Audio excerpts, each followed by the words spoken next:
ప్రపంచంలో దేనినైనా కొలవడం సులభమేమో కానీ మనసులో ఉన్న బాధలను కొలవడం ఎవరికీ సాధ్యం కాదు. భయం అనేది ఓటమికి చిరునామా, పట్టుదల అనేది విజయానికి చిరునామా. భయపడిన వాడిని విజయం వరించదు, పట్టుదల ఉన్నవాడిని ఓటమి భయపెట్టదు. మన లైఫ్లో అడ్జస్ట్ అవ్వకపోతే జీవితంలో ఎప్పటికీ గెలవలేం. కొందరిపై అనుమానాల్ని పెంచుకోవడం కన్నా అనుబంధాల్ని తెంచుకోవడం మిన్న. రాసిన పుస్తకాన్ని అందరూ చదవగలరు, కానీ మీ జీవితం అనే పుస్తకాన్ని మాత్రం అర్థం చేసుకున్న వాళ్ళే చదవగలరు. మనం ఏ పని మొదలుపెట్టినా మనం చేయగలం అనే సంకల్పం ఉంటే గోవర్ధనగిరి కూడా చిన్న రాయిలాగానే కనిపిస్తుంది. అందరినీ సంతోషపెట్టడం చాలా కష్టం, అందరితో సంతోషంగా ఉండడం చాలా సులువు. మనిషికి ఎంత కోపం ఉంటే అంత బలహీనుడు అవుతాడు, ఎంత సహనం ఉంటే అంత గొప్పవాడు అవుతాడు. మనల్ని నిరాశకు గురి చేసేది కేవలం ఆశ మాత్రమే. మనం కోల్పోయినది ఏముంది, కోరుకున్నది తప్ప. నీకు కోపం వచ్చినప్పుడు నీ మనసుతో పోరాడు, మనిషితో కాదు. నీకు సమస్య వచ్చినప్పుడు కాలంతో పోరాడు, కన్నీరుతో కాదు. అప్పుడే నీ ప్రశ్నకి సమాధానం దొరుకుతుంది. చీకటి గుహలో చిక్కుకున్న మీకు కాగడా దొరికింది కదా అని కాగడా కాంతిలోనే బతికేద్దాం అనుకుంటే నిజమైన వెలుగు ఎప్పటికీ చూడలేరు.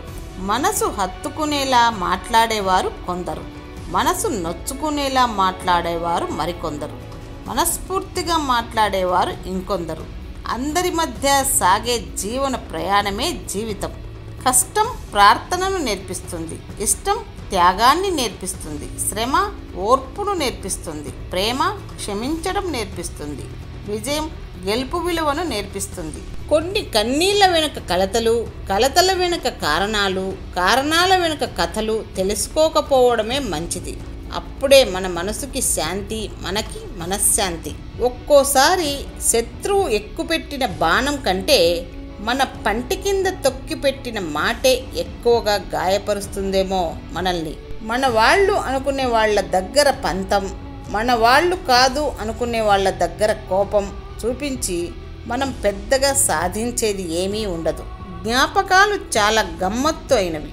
కొన్నిసార్లు వద్దన్నా వదలకుండా ఆనందాన్ని ఇస్తాయి, ఇంకొన్నిసార్లు వెంటపడి మరీ కన్నీళ్లు తెప్పిస్తాయి. మన దేశంలో డబ్బు లేదంటారు, మరి డబ్బు లేకుండా ఇన్ని టవర్స్ ఎలా కడుతున్నారు? డబ్బు ఉన్నోడి దగ్గరే ఉంది, లేనోడి దగ్గర ఏమీ లేదు. ఒక నిజాన్ని నమ్మించడానికి అబద్ధాలు అవసరం లేదు, కానీ అబద్ధాన్ని నమ్మించడానికి అబద్ధాలు అవసరం. ప్రాణం పైకి పోతుంది, దేహం కిందికి పోతుంది, కానీ పేరు శాశ్వతంగా మిగిలిపోతుంది. ప్రాణాన్ని దేహాన్ని కాపాడుకోవడం కన్నా పేరుని కాపాడుకోవడం గొప్ప. విద్య ఇచ్చిన తేజస్సు అందరినీ ఆకర్షిస్తుంది. విద్య ఐశ్వర్యంలో ఆభరణం వంటిది, దారిద్ర్యంలో ఆశ్రయం వంటిది. ఆవేశం చెలరేగినప్పుడు మేధావికి మౌనమే శరణ్యం. ఇంటిలో శాంతి నెలకొల్పాలి అనుకున్నప్పుడు పక్కింటి తలుపులను బాది ప్రయోజనం లేదు. గుడ్డివాడికి మరో గుడ్డివాడు దారి చూపితే ఇద్దరూ గోతిలో పడతారు. పైన ఉన్న స్వర్గాన్ని, కింద ఉన్న భూమిని ప్రేమ నింపుతుంది. ప్రేమ ఒక్కటే కలకాలం నిలుస్తుంది. ఇంట్లో అన్నీ ఉన్నా భర్త అనేవాడు సరిగా లేకపోతే భార్య ఒంటరితనాన్ని చేసుకొని జీవనం సాగించాల్సిందే.